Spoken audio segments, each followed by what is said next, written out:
Wilhelm Heinrich Otto Dix was a German painter and printmaker, noted for his ruthless and harshly realistic depictions of the brutality of war and German society during the 1920s Weimar Republic.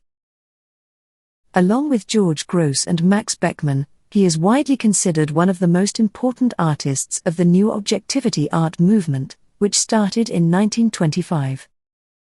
A committed and sought-after portraitist at a time when photography had largely replaced painted portraits, Dix depicted fellow artists and other members of Germany's cultural heyday, as well as various professionals and patrons of the arts.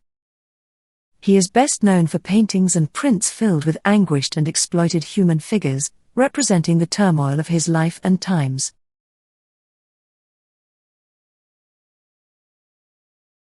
Dix was born in 1891, into a working-class family in Unterem, Germany, now a part of the city of Gera. He was the eldest son of Franz Dix, an iron foundry worker, and Louise Dix, a seamstress. He first displayed his artistic talent during elementary school.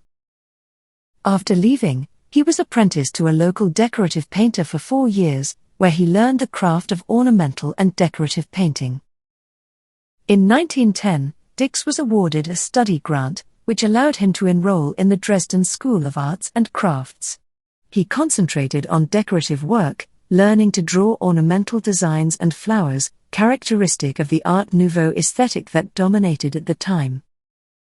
Being craft-oriented, the Academy did not offer tuition in academic painting, so Dix became a self-taught painter by studying the works of the old masters in the Dresden state collections. Using their methods, he applied thin layers of paint to create depth and luminescence. He was strongly influenced by the Expressionists and the Post-Impressionists, particularly by exhibitions of paintings by artists Vincent van Gogh, Paul Gauguin, Edward Munch, and Dresden's own D. Brucker painters, all of whom produced emotionally expressive works. Primarily painting portraits and landscapes, he experimented with pen and ink, and made his first prints in 1913. He also made extra money selling small portraits and genre paintings, as well as coloring black and white photographs. Dix's early expressionist works often featured crude heavy paint application and distorted forms, emphasizing emotional impact over realistic portrayal. He experimented widely, moving between paintings and pen and ink drawings, to lithographic prints on paper. At the outbreak of the First World War, Dix was excited.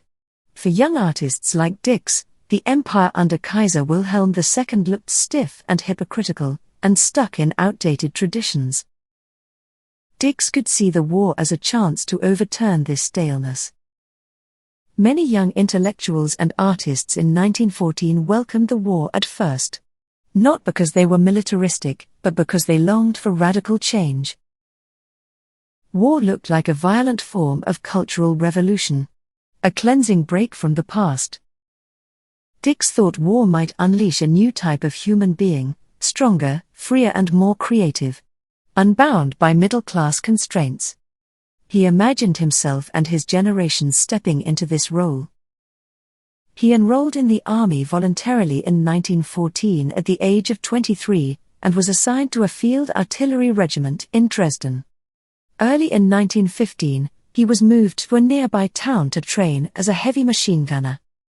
In the autumn of 1915, Dix was sent to the Western Front in northern France, where he was made a non-commissioned officer of a machine gun unit. He took part in the Autumn Campaign in Champagne, followed by several battles in the Somme in 1916.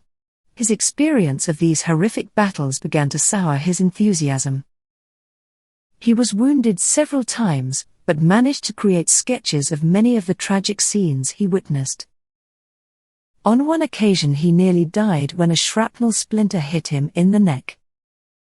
In 1916, he held an exhibition of his drawings and self-portraits, some of which illustrate his perception of himself as an instrument of war. Works like Self-Portrait with Artillery Helmet were created in quick and expressionistic spurts of energy which came to him during his service, possibly as a way to transfer his trauma onto paper. These were Dix's first pieces directly depicting his lived reality as a soldier. Reflecting later on works he created during the war, Dix remarked that the rigidity and inhumanity of war has to be seen to be believed. In November 1917, his unit was transferred to the Eastern Front, and after Russia negotiated a peace with Germany, Dix returned to France where he took part in the German Spring Offensive. When the war ended, Dix was training to be a pilot. During the fighting he had achieved the rank of sergeant, and was awarded the Iron Cross Second Class, the Friedrich August Medal, and the Saxon Service Medal with Swords. He was discharged in December 1918, and was home for Christmas. Dix returned to his home in Gera, then a year later moved to Dresden. On arrival, he enrolled at the Dresden Academy of Fine Art, where he worked until 1922, fulfilling his ambition to be a painter. In 1919, he and a group of like-minded artists founded the Dresden Secessions Group, eventually leading Dix to become involved with both Dadaism and collage. At the time he also learnt the techniques of etching.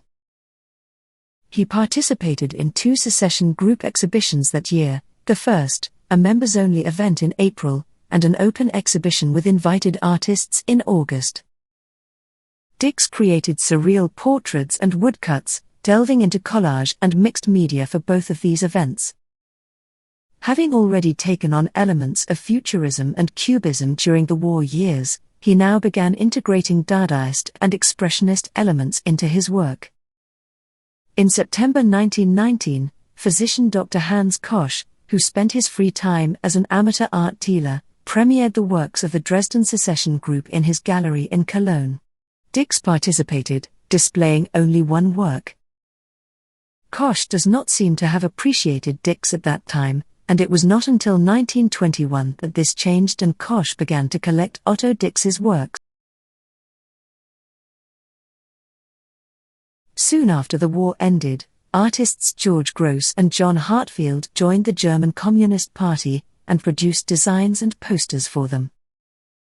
Dix refused to join, however he was sympathetic to some of their anti-fascist and left-wing arguments. Like so many of his compatriots, Dix was profoundly traumatized by his war experiences. He witnessed casualties, destruction, and senseless violence in combat, and these memories fueled his attacks on what he now saw as a militaristic middle-class society. It made him a determined social critic, and somewhat aligned with leftist concerns over inequality and exploitation. While Dix did not take on an activist or propagandist role, the communists nevertheless saw him as an ally, as his work underscored their critique of the establishment and the social consequences of war and capitalism. In 1920, Dix was invited to participate in the first International Dada Fair, which opened in June of that year in Berlin. It became the most famous exhibition of Berlin Dada, displaying about 200 works that ridiculed middle-class culture, nationalism, and militarism in post-World War I Germany. One of Dix's contributions to the show was War Cripples, a gruesome depiction of inhumanity and violence, and a savage attack on the post-war glorification of military sacrifice.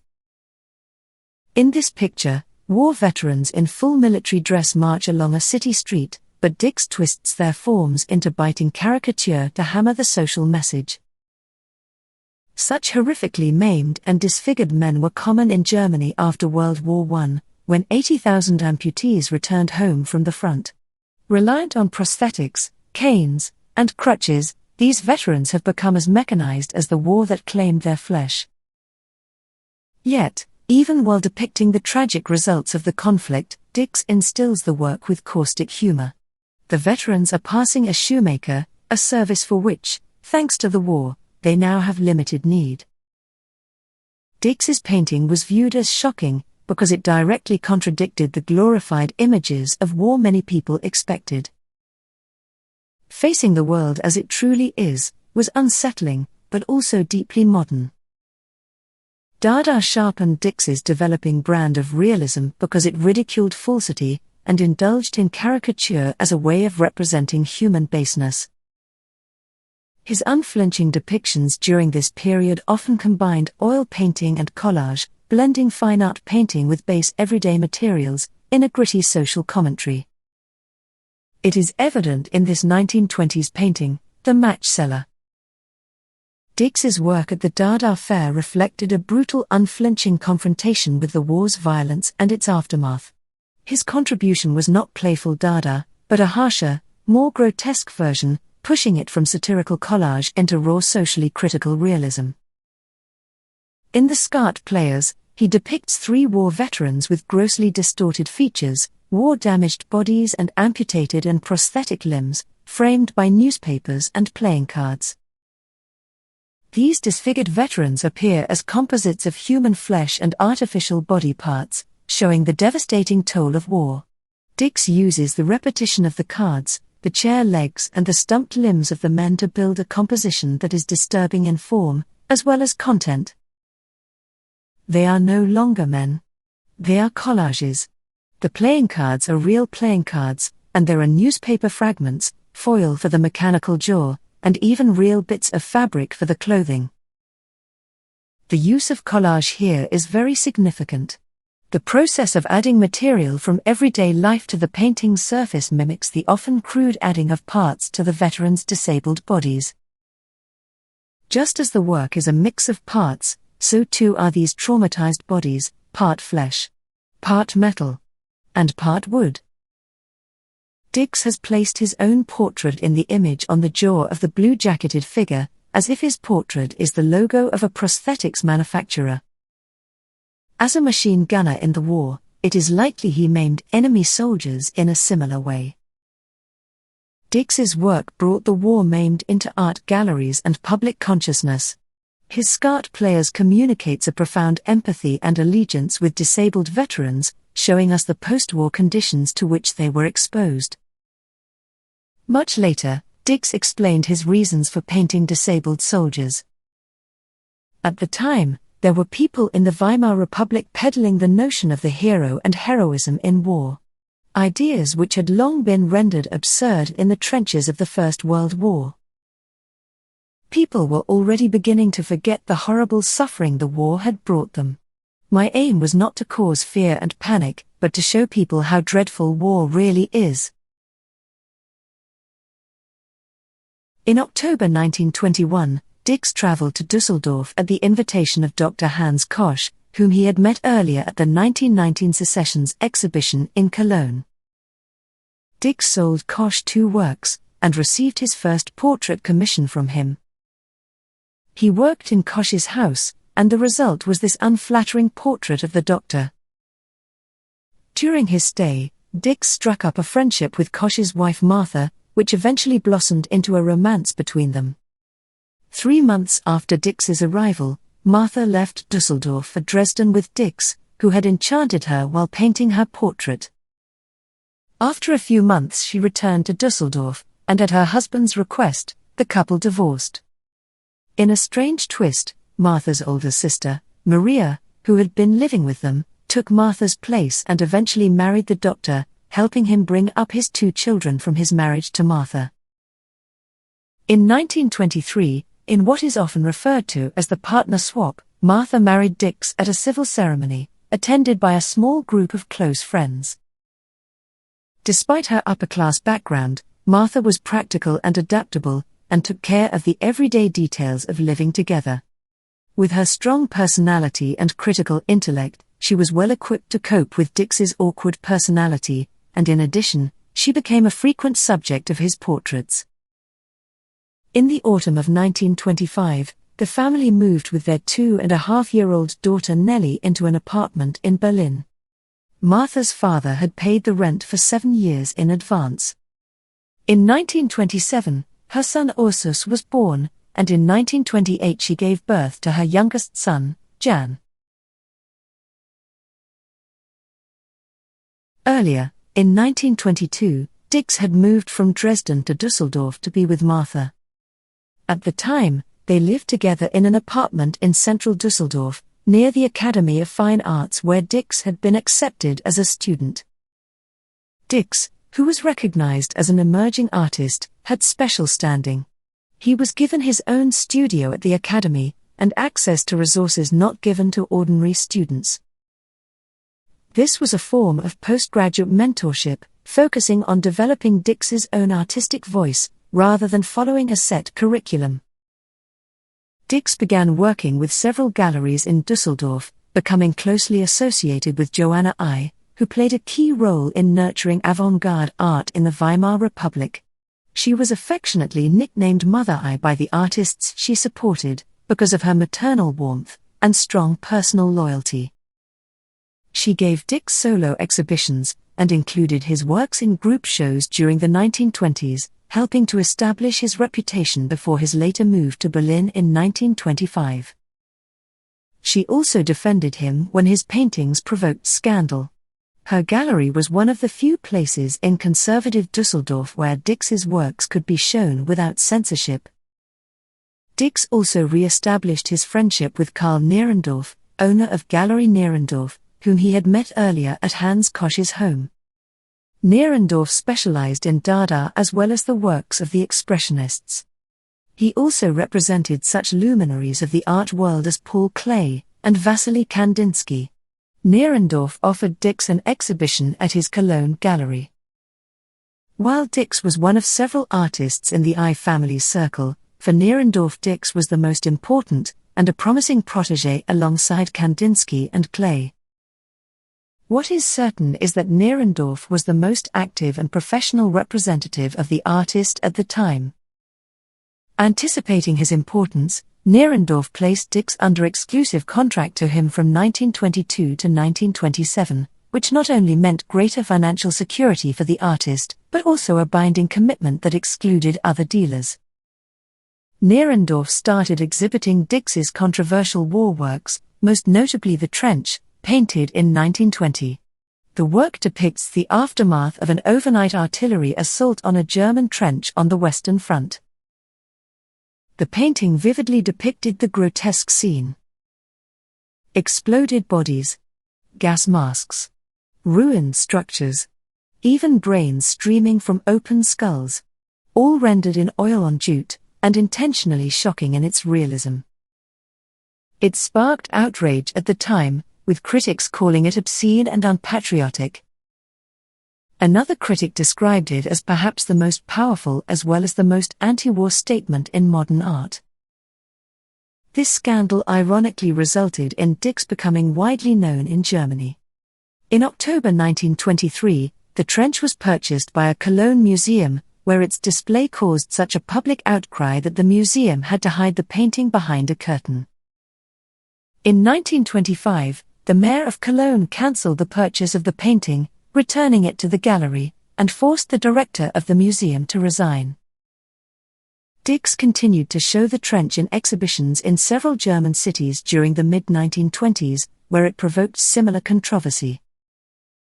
In 1928 the painting was acquired by the Dresden City Art Collections. The Trench was later confiscated by the Nazis, displayed in the Degenerate Art Exhibition in 1937, and ultimately lost, probably destroyed during World War II. Only black and white photographs and detailed descriptions remain today.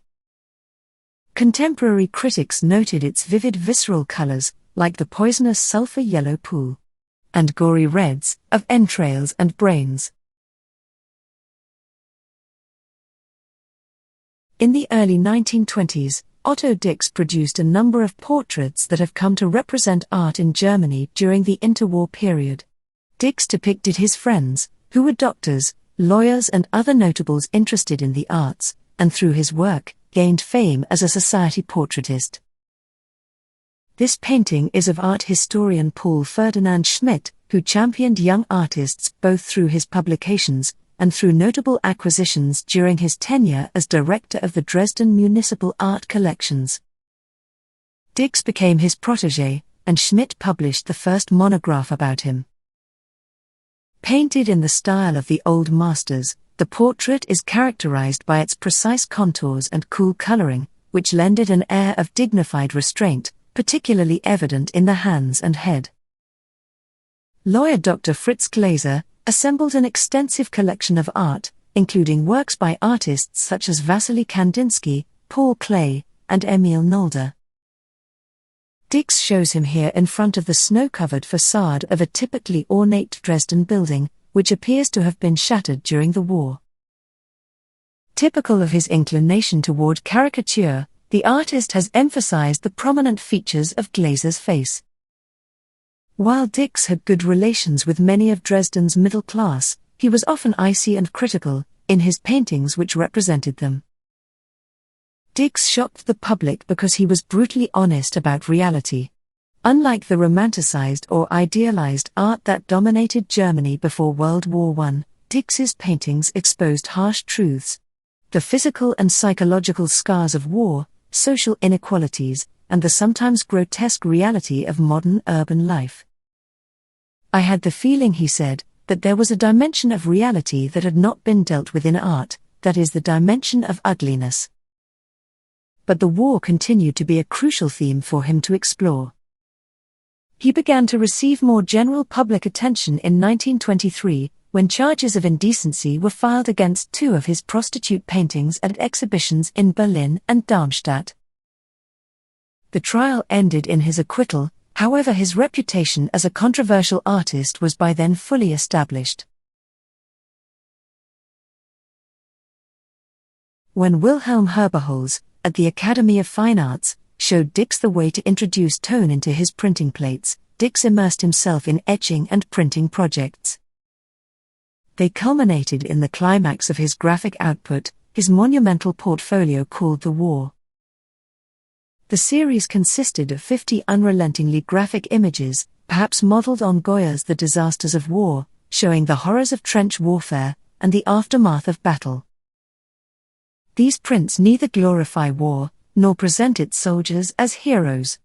They show the horrible realities experienced by someone who had seen these things as a frontline soldier. Such graphic depictions of violent death remain far more disturbing than the written word. While his work reflects anti-war propaganda circulating at the time, these messages were not everywhere, and the public did not always want to see them. In the political sphere, his graphics were embraced by the communists as a powerful critique of militarism, and though not published directly by them, they were widely circulated among radical left-wing groups, and exhibitions sponsored by communist-affiliated organizations. While at the front, Dix said he did not think too much about what was happening around him. It was after he went home that the nightmares started. For Dix, his work became an exorcism. In what might now be called post-traumatic stress, he kept seeing the horrors of the trenches. He felt compelled to show them, holding nothing back. These nightmarish scenes are based on his memories of battle. Dix's status as a veteran meant that he was personally involved in his critiques of society. Depicting not only what he saw, but what he lived through, set his work apart from most other artists at the time. Although Dix doubted that his prints would have any bearing on future wars, his publisher, Karl Nierendorf, circulated the finished portfolio throughout Germany through the pacifist organization, No More War. Despite the intensive publicity, Nierendorf sold only one complete portfolio from the edition of 70.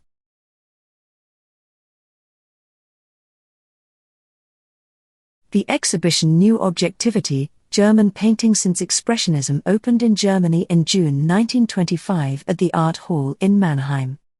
Otto Dix contributed, along with artists George Gross, Max Beckmann and many others. The New Objectivity movement began as a reaction to the trauma of the war. Tired of experimentation, artists began to return to subjects that everyone could understand.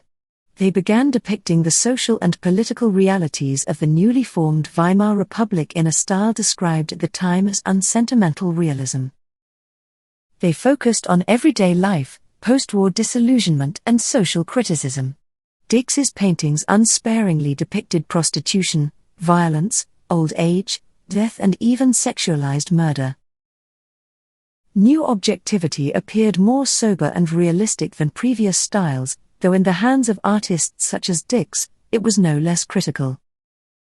New objectivity demanded cold, sharp clinical realism and careful detailing. Sometimes unsettling in its clarity, its strangeness came from its honesty, warts, scars, wrinkles, and all. Its artists fell into two groups, the verists who were aggressive and cynical, and magic realists, who were less abrasive. Dix was a verist, and he turned his portrait skills with a critical spirit on the decadence and debauchery of the Weimar society in which he lived. Many art historians and Dix's peers assumed that he intentionally alienated his subjects, disfiguring them in a grotesque manner to further push a narrative of skewed reality. However, Dix claimed that he merely painted what he saw, going against the grain in his portrayals of people, using often painfully stereotypical images of society's pariahs. Dix was recognized as well as criticized for his role in the New Objectivity movement during the 1920s. In particular, by right-wing political organizations, who objected to his erotic and controversial themes and motifs, and what they saw as his left-wing sympathies. After the World War, the city of Berlin developed a reputation across Europe and beyond as a center of nightlife, sexual freedom and cabaret culture. So open were its displays of lawlessness and sexual depravity, that it came to be known as the Whore of Babylon. Inflation was rampant, making the local currency worthless. Cocaine, morphine and opium were peddled on every street corner. And more than 120,000 desperate widowed women and girls, of every age and color, sold their bodies for a pittance to anyone who would have them. This was when Otto Dix began painting figures from Berlin's cabaret and nightlife scenes. Dix first met Anita Berber after seeing her dance at a nightclub. They became friends, and Dix painted her. No one else has come to personify Weimar excesses more than Berber. Married 3 times, she took male and female lovers, was addicted to alcohol, cocaine and heroin, and would often appear naked in public, save for a fur coat and a brooch supposedly filled with white powder. Dix attended her funeral when she died in 1928, at the age of 29. His portrait of her hints at Berber's notorious decline. The expressive red hues and mask-like white makeup in the painting present this fashionable beauty as a priestess of depravity.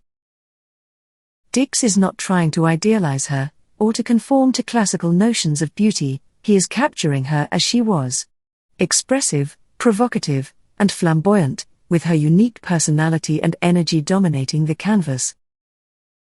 This is not just a flattering portrait, it is a psychologically and socially revealing image, which is exactly what New Objectivity demanded. Dix's interest during this period was focused solely on people. Only in extremely rare instances did he paint commissioned works. Instead, he embarked on a constant search for personalities who could provide information about their time. He sought models in cafes, in the street, and within his circle of friends, looking to reflect the changes taking place in society. Dix approached Sylvia von Harden in the street.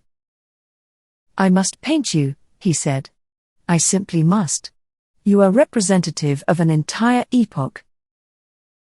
Dix was fascinated by the post-war concept of the new woman, someone who not only challenged fashion dictates by changing to shorter hemlines and haircuts, but also adopted new levels of independence in social, romantic, and professional affairs.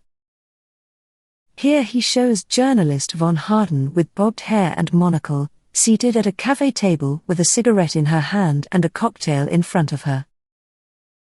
Dix renders von Harden's distinctive features, the long nose, the angular face, her posture, faithfully, letting her physical reality and personality determine the form of the painting, rather than conforming to traditional ideals of beauty.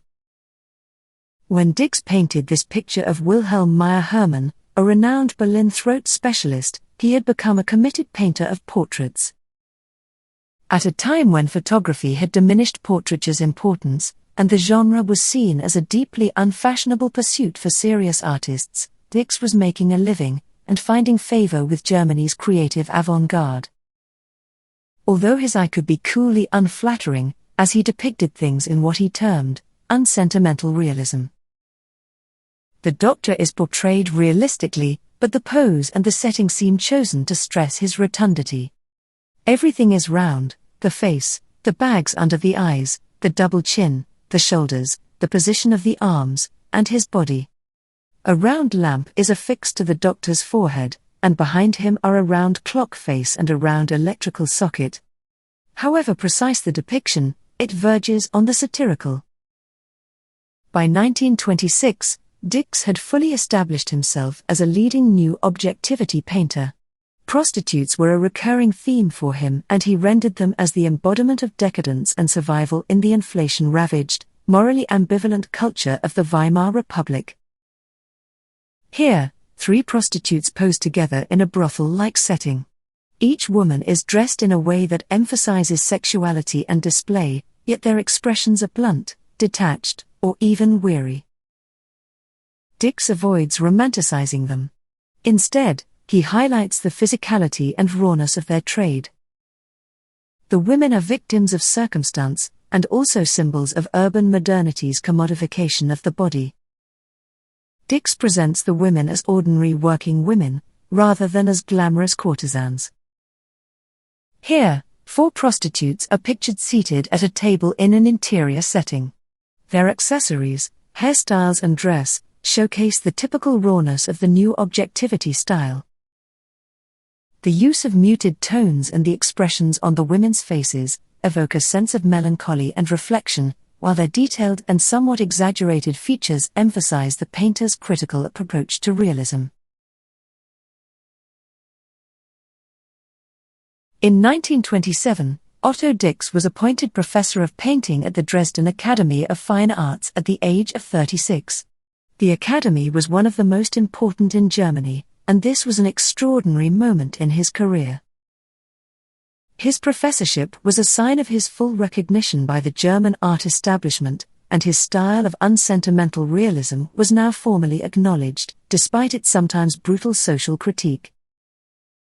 During his tenure at the academy, Dix emphasized craftsmanship, technique, and close observation, in keeping with his admiration for German Renaissance painters.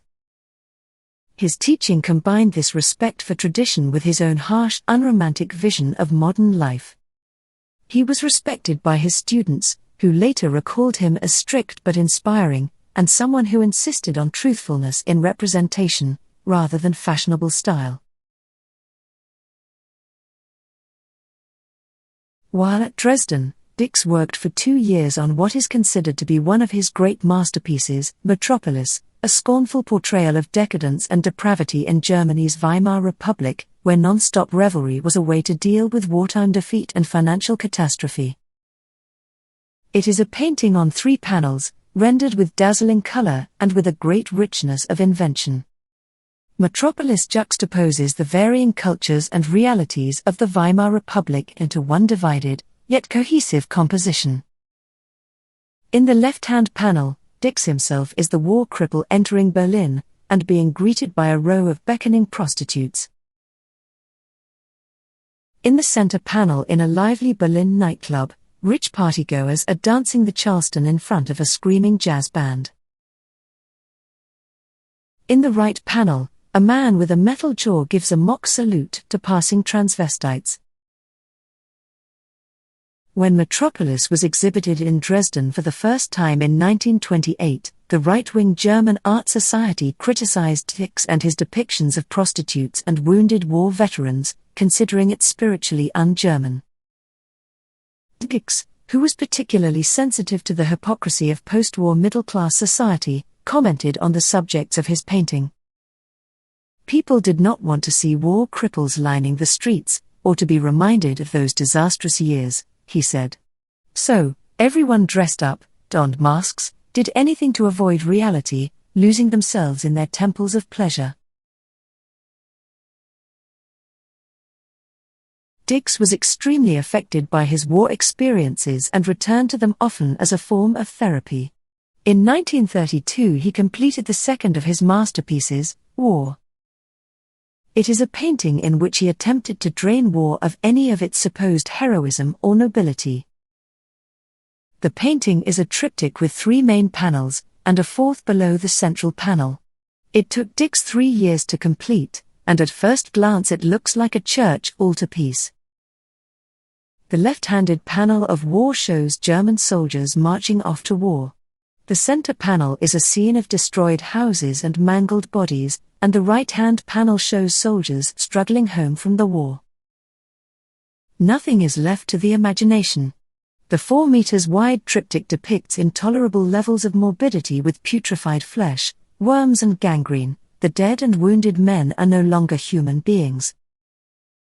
Dix's use of the traditional oil tempera glazing technique, coupled with his triptych formatting and unorthodox content, were jarring, often shocking conservative audiences.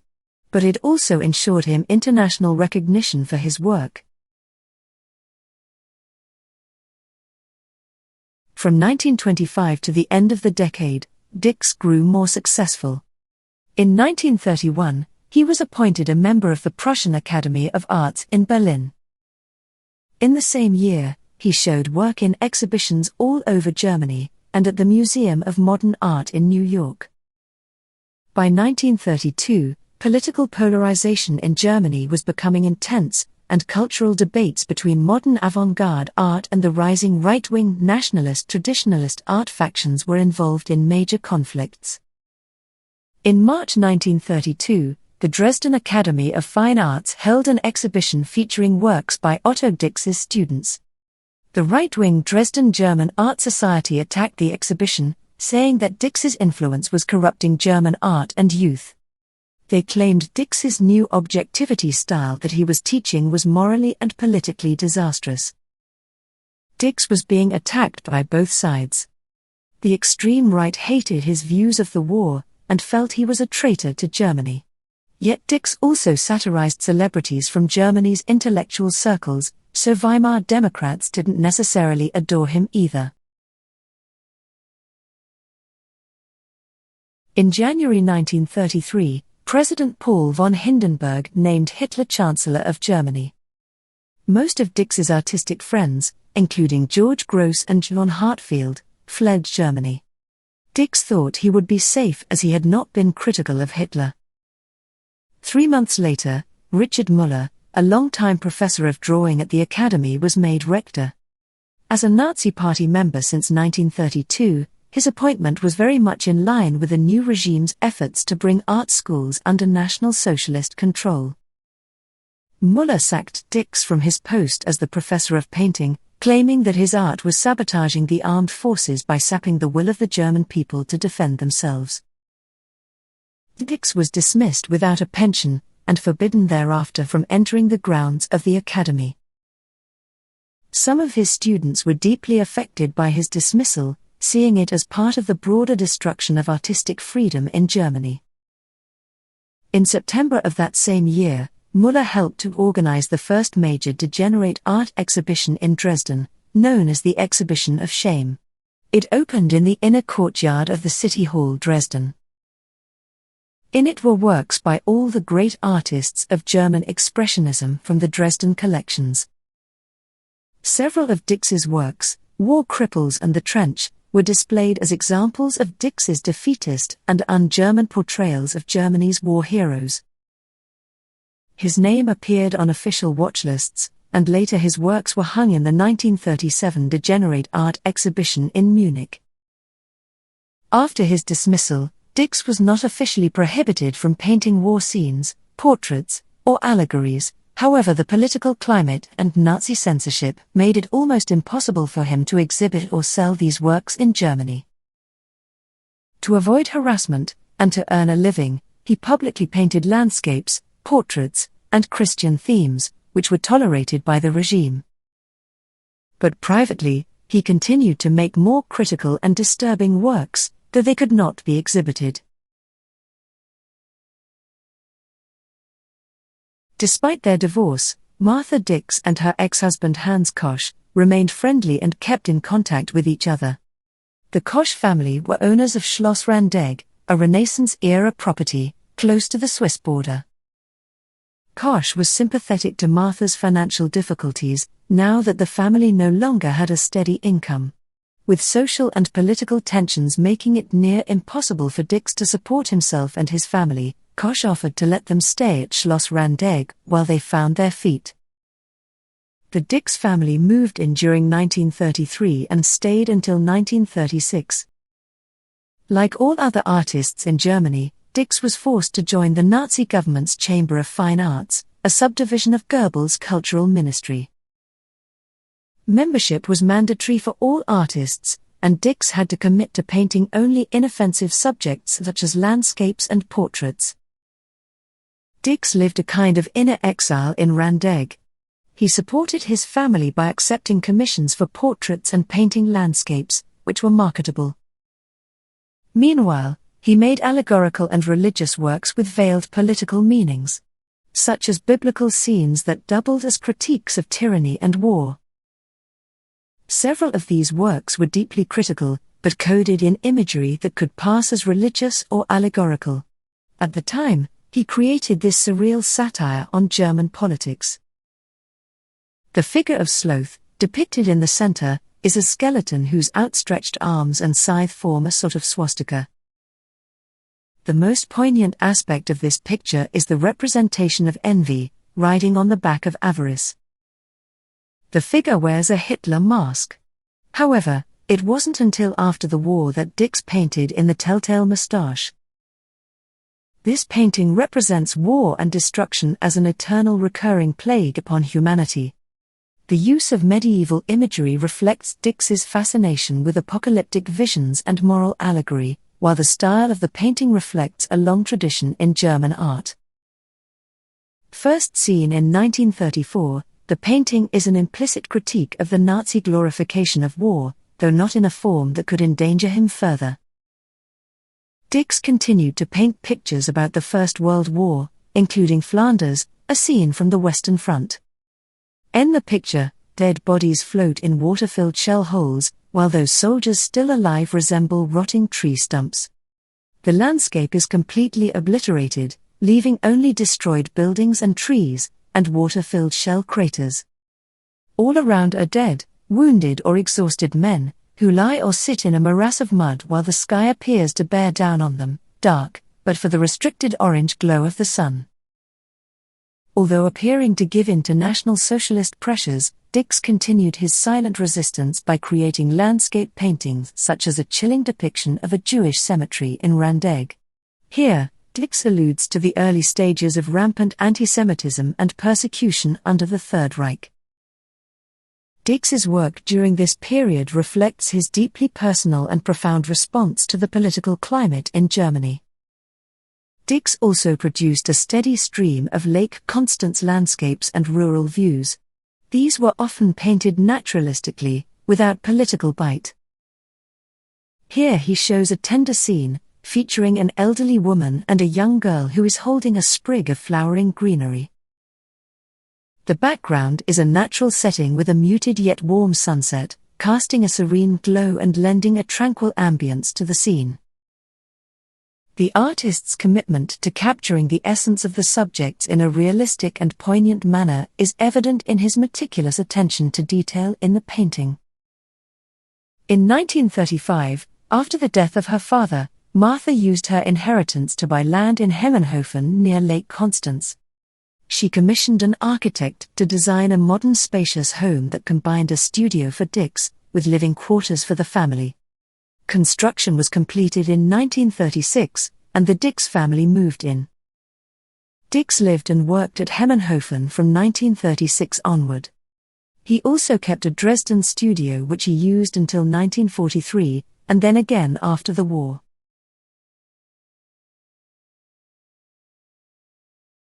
The Nazis believed that all modern art was degenerate, with expressionist and Die Brücke groups particularly singled out. After Hitler came to power, Nazi agencies began to dismantle art collections around the country. In the years that followed, they removed more than 20,000 artworks from state-owned museums which they deemed to be unsuitable in a German society. In 1937, the Nazis organized the Degenerate Art Exhibition in Munich, displaying 650 works of art they had confiscated from German museums. Dix's paintings War Cripples and The Trench were included and appeared in the exhibition guide with the captions, "Slander against the German heroes of World War" and "Deliberate sabotage of national defense." It was claimed that in these works, German soldiers were depicted as idiots, sexual degenerates and drunks. The exhibition traveled across the country, appearing in Berlin, Leipzig, Dusseldorf, Weimar, Halle, Vienna and Salzburg to be seen by another 1 million people. In all, the show drew more than 3 million visitors. Some of the works from the exhibition were later destroyed. Others, officially declared internationally marketable, were sold through art dealers acting on behalf of the German government. Many found new homes in museum collections abroad. War Cripples was later burned. The Trench was long thought to have been destroyed too, but there are indications the work survived until at least 1940. Its later whereabouts are unknown. It may have been looted during the confusion at the end of the war. The Trench has been called perhaps the most famous picture in post-war Europe. It is a masterpiece of unspeakable horror. In 1938, some of Dix's works appeared in an exhibition of 20th-century German art. It was organized by London's New Burlington Galleries in response to the Nazis' Degenerate Art exhibition. The London show featured over 300 works by 64 artists, including Dix. To survive, and to avoid further persecution, Dix was forced to keep a low profile. From 1936 he adopted a form of self-imposed house arrest, and did not travel internationally as he had done in the past. He retained his studio in Dresden, and returned there almost every year to paint. He worked largely on non-political subjects, mainly landscapes and some portrait commissions. Occasionally he created more private allegorical works, but he was no longer exhibiting the confrontational Weimar paintings he was known for. During this period, religious themes increasingly found their way into his work. Here, the portrait of a mother with her child on her lap has been represented in a Christian context. Dix created many self-portraits throughout his life. His maturity as an artist and a man can be chronicled in these reflective and intense studies of his own image. In this scene, he is engaged in the act of painting. The dark and ominous view of the Alps can be seen through the window in the distance, perhaps mirroring his own feelings about the war that was raging about him. As the Second World War approached its end, Dix was drafted into the German Home Guard. Considered to be Hitler's last stand, it was staffed by males between the ages of 16 and 60 years who were not already serving in some military unit. Dix was sent to the Western Front. During the collapse of Nazi defenses in southwestern Germany, Dix was captured by French troops and interned in a camp in Colmar. During his time as a prisoner of war, Dix was recognized as an artist and allowed to paint a triptych for the camp chapel called Madonna in Front of Barbed Wire. In 1987, the triptych was purchased and given to the Maria Frieden Church on permanent loan. The picture has been shown in the Marian Chapel since 1988. Another of his paintings from captivity, Portrait of a Prisoner, is a somber work, reflecting the reality of his situation. Dix was released in 1946, and he returned to Hemmenhofen where he continued painting representational and figurative works, despite the art world's move towards abstraction. Expressive works of vibrant color emerged once more, with a focus on allegorical and Christian subjects, as well as children and animals. He continued to create landscapes and still lifes in both his paintings and in his graphic works, and early post-war exhibitions began to restore his reputation both in Germany and in Switzerland. From 1947 onwards, Otto Dix participated in numerous national and international exhibitions. He traveled to Dresden every year, and received numerous national and international awards. In 1955, the West German Academy of Arts in Berlin opened an exhibition of Dix's work, and presented him with his certificate of appointment as a member of the Academy. A year later, the East German Academy of Arts did the same. In 1959, he was awarded a high civilian honor, the Grand Merit Cross of the Federal Republic of Germany. As part of his 75th birthday celebrations, various German cities and states awarded him prizes, and in 1967 he was made an honorary citizen of Gera, the town of his birth. In 1968, while Dix's wife Martha was reading correspondence between Dix and his friend and biographer, Fritz Löffler, she was shocked to discover that Dix had a second family, which she knew nothing about. Dix had met his Dresden model, Käthe Koenig, in 1927, and she became his long-term lover and mistress in a relationship that spanned over 30 years. In 1939, Käthe Koenig gave birth to their daughter, Katharina.